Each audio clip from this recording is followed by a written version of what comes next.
School lecturer की हम बात कर रहे हैं। इसकी जो एग्जाम डेट फिक्स की है वो अक्टूबर मंथ में की है।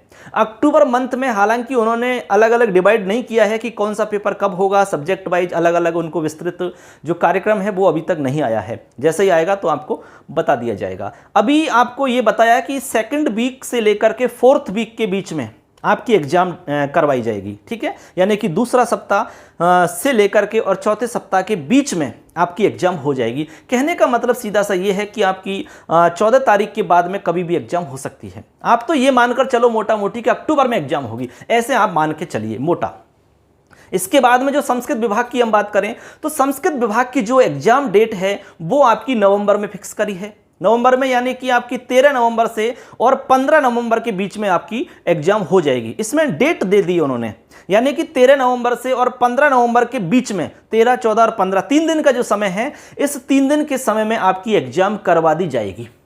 तो अब मोटा मोटी यदि हम देखें तो आपको जो समय मिल रहा है वो 4 महीने का समय मिल रहा है, ठीक है, यदि आप जनरल से तैयारी कर रहे हैं तो। और यदि आप संस्कृत डिपार्टमेंट से तैयारी करोगे तो थोड़ा सा समय आपको ज़्यादा मिल जाएगा, यानी कि थोड़ा सा मतलब हम मोटा मोटी तौर पर हम 1 महीना और ज़्यादा आप कह सकते हैं, यानी कि 5 महीने का समय आपको वहाँ पर मिल जाएगा।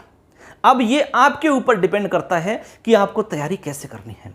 लेकिन यहाँ पर दोस्तों हम जो अनुभव हमने प्राप्त किए हैं, जब हम फर्स्ट ग्रेड की तैयारी कर रहे थे तो हम किस तरह से तैयारी करते थे, तो वो आपको थोड़ा सा मैं बता, मैं वो ही चीज़ बताता हूँ यहाँ पर जो मैंने अपने साथ में जी हैं, जो मैंने अपने साथ में प्रैक्टिकली अनुभव किया है, केवल वही बात मैं आपको यहाँ पर साझा करता हूँ। तो दोस्तों यहाँ पर आपके पास 4 महीने का समय मिल रहा है, ठीक है, और संस्कृत विभाग वालों को 5 महीने का समय मिल रहा है। अब मैं आपको ये बता रहा हूँ कि आपके पास जो सिलेबस है, वैसे संस्कृत वालों के लिए क्या जो पहला पेपर है ना वो थोड़ा सा ज़्यादा महत्वपूर्ण है, क्योंकि उसमें बहुत सारे हमारे सब्जेक्ट चलते हैं और उनमें हम थोड़ा सा क्या है बहुत दिन पहले से छोड़ दिए होते हैं, इसलिए थोड़ा सा हमारे लिए वो कठिन हो जाते हैं। जैसे कि उसमें आपकी अंग्रेजी आती है, उसमें आपकी गणित भी आती है, रीजनिंग भी आती है आपकी उसमें, और सभी प्रकार का जीके भी है, राजस्थान का, इंडिया वर्ल्ड का है, ठीक है। इसके अलावा आपका करंट जीके भी उसमें रहता है, स्कूल मैनेजमेंट का टॉपिक भी उसमें होता है, ठीक है। अंग्रेजी भी रहती है उसमें, हिंदी भी रहती है उसमें, विज्ञान भी रहती है आपकी। तो ऐसे करके आपके 10-12 सब्जेक्ट हम उनको कह सकते हैं। अब इतने सारे सब्जेक्ट को आपको कैसे मैनेज करना है, ये आपके लिए थोड़ा सा मतलब कठिन हो सकता है। लेकिन यदि आपने ये सब मैनेज कर लिया तो निश्चित रूप से आप निकल जाओगे। सबसे पहली बात तो ये कि आप किसी भी टॉपिक को छोड़ने की गलती बिल्कुल भी नहीं करें। यदि आप चाहते हो कि भाई मैं गणित नहीं जानता, मैं गणित को छोड़ देता हूं, पूरी गणित को मैं नहीं पढ़ूंगा, मैं जीके में ज़्यादा कर लूंगा, दोस्तों ऐसा नहीं होता। क्योंकि आप कितना प्लस करोगे। कुछ तो ऐसे टॉपिक होंगे जो आपको आ सकते हैं, जिनको आप कर सकते हो। जैसे गणित की बात कर लें तो गणित में सारे ही टॉपिक ऐसे तो नहीं हो सकते जो आपको बिल्कुल भी नहीं आते हैं। कुछ टॉपिक तो आपको जरूर आते होंगे, थोड़ा सा मेहनत करोगे तो आ सकते हैं, क्योंकि आपका जो दिमाग है ना वो उतना ही है जितना बाकी लोगों का है। तो वो लोग कर सकते हैं तो आप क्यों नहीं कर सकते। आप थोड़ा सा ये है कि प्रयास ज़्यादा करिए, कोशिश आप थोड़ा ज़्यादा करिए उन लोगों से। चाहे उन लोगों ने कोचिंग की है, आपने नहीं की, तो कोई फ़र्क नहीं पड़ता। आप रेफरेंस के रूप में बहुत सारी चीज़ें देख सकते हो। आजकल तो सारी सुविधा है, आप यूट्यूब पर खोलिए, कोई भी टॉपिक देखिए, गणित का, रीजनिंग का, अंग्रेजी का, किसी का भी, उसमें आपको लाखों लोग मिल जाएंगे पढ़ाने वाले। आपको केवल समझना ही तो है। आप उसमें से वीडियो देख लीजिए, समझ लीजिए, बस इतना ही आपको करना है। समझ लिए, उसके बाद में अपना टॉपिक पढ़ते रहिए आप। तो उसमें 2-4 टॉपिक भी आपने कर लिए तो कम से कम एक आध सवाल तो आप सही कर पाओगे। और जब नहीं करोगे तो आप तो माइनस में रहोगे ना। तो बाकी लोग जो करेंगे वो आपसे ऊपर रहेंगे।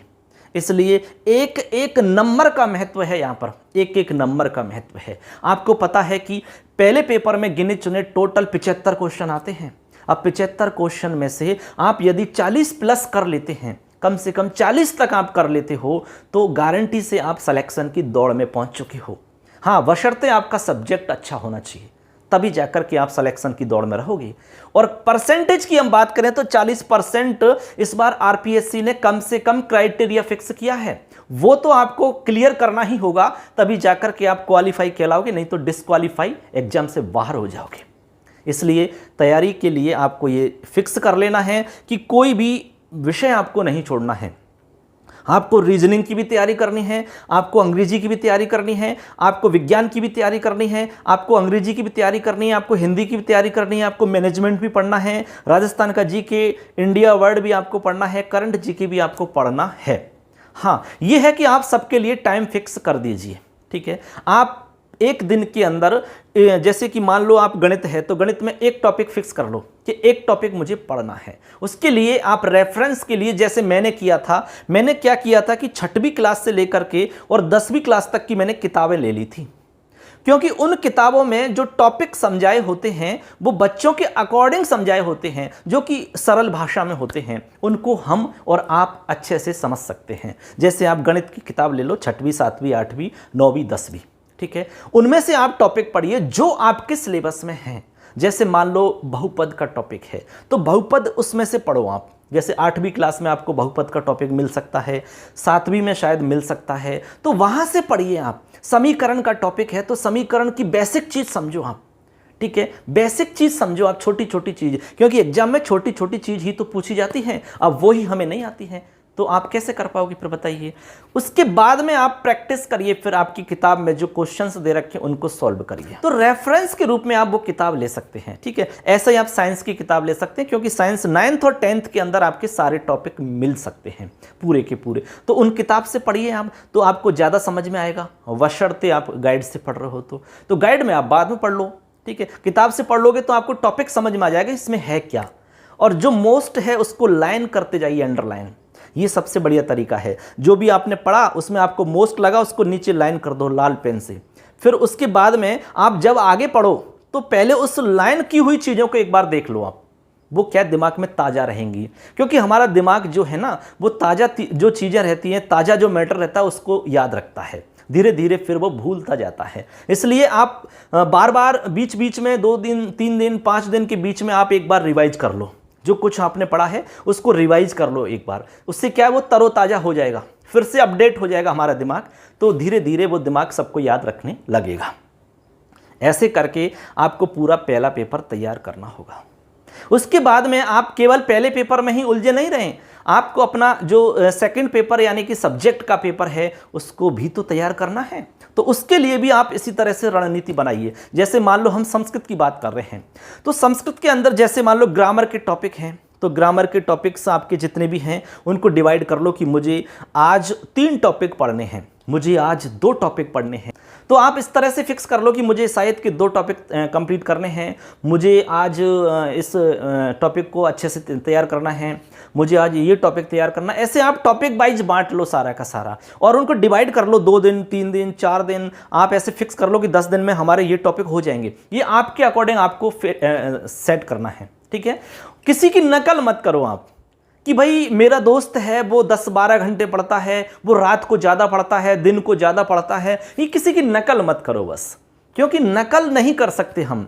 आपको पता है कि सबका तरीका अलग अलग होता है, और ऐसा भी नहीं कह सकते कि भाई सुबह जल्दी जग के आप पढ़ोगे तो वही सफल होता है, ऐसा नहीं है। आप कभी भी पढ़ो, बस ईमानदारी से पढ़ो, बस केवल मेहनत करो, लेकिन कभी भी करो, कैसे भी करो, लेकिन मेहनत करनी है, आपको पढ़ाई करनी है, इस बात पे ध्यान रखो। चाहे आप बीमार हैं, चाहे कुछ भी हो रहे हैं, लेकिन पढ़ाई तो आपको करनी ही पड़ेगी, यदि आपको अपने आप को साबित करना है तो। नहीं तो अब तक जितनी आपने पढ़ाई की है उसको साबित करने का मौका आपके हाथ से चला जाएगा। आपको पता है कि ये वैकेंसी जब चली जाएगी उसके बाद में कब आएगी, हमें काफ़ी लंबा इंतजार करना पड़ेगा। नहीं, कभी नहीं। उस बीच में जो आपका 1-2 साल का गैप रहेगा, उस बीच में आप केवल इस वैकेंसी के भरोसे तो नहीं बैठे रहोगे, आप अन्य कामों में लग जाओगे, अन्य जिम्मेदारी आपके ऊपर आ जाएंगी, ठीक है। कुछ ना कुछ तो करना पड़ेगा आपको। इसलिए आपके पास जो मौका है उसको पाने के लिए आपको सब कुछ करना चाहिए, सब कुछ। जितनी मेहनत कर सकते हो आप वो पूरी मेहनत करिए। आप परिणाम की तरफ मत देखो, परिणाम तो अच्छा तब आएगा जब आपकी मेहनत में दम होगी। तो इसलिए दोस्तों आपको परिणाम से ज़्यादा अपनी मेहनत पर विश्वास होना चाहिए। आपकी मेहनत में यदि दम है तो रिजल्ट आपका बहुत अच्छा होगा, इसमें कोई संदेह नहीं है। इसलिए लग जाइए दोस्तों, जुट जाइए। फर्स्ट ग्रेड की एग्जाम आप फाइट कर सकते हो, कोई दिक्कत नहीं है। हमने तो लंबे टाइम से तैयारी की थी, लगभग 1 साल तक हम तैयारी करते रहे। जब वैकेंसी नहीं आई उससे पहले से ही हमने स्टार्ट कर दी थी, और जब वैकेंसी आ गई उसके बाद में धीरे धीरे हम पढ़ते रहे, उसको रिवीजन करते रहे। तो ऐसे कई बार हमने उसको पढ़ लिया कोर्स को। उसके बाद में जो हमने पढ़ा था उसमें से जितना आया वो हमने कर दिया, और एट लास्ट हम सेलेक्ट हो गए उसमें। आपका भी सिलेक्शन हो जाएगा। हम ईश्वर से यही कामना करते हैं कि आपका सिलेक्शन हो, अच्छे से आपका मन लगे पढ़ाई में और आप स्वस्थ रहें, ठीक है। तो लास्ट में यही कहना चाहेंगे कि खिलते रहो गुलाब की तरह, हर गम से रहो आज़ाद, दुखों का करना पड़े ना तुम्हें सामना, यही है हमारी शुभकामना। जय हिंद, वंदे मातरम, धन्यवाद।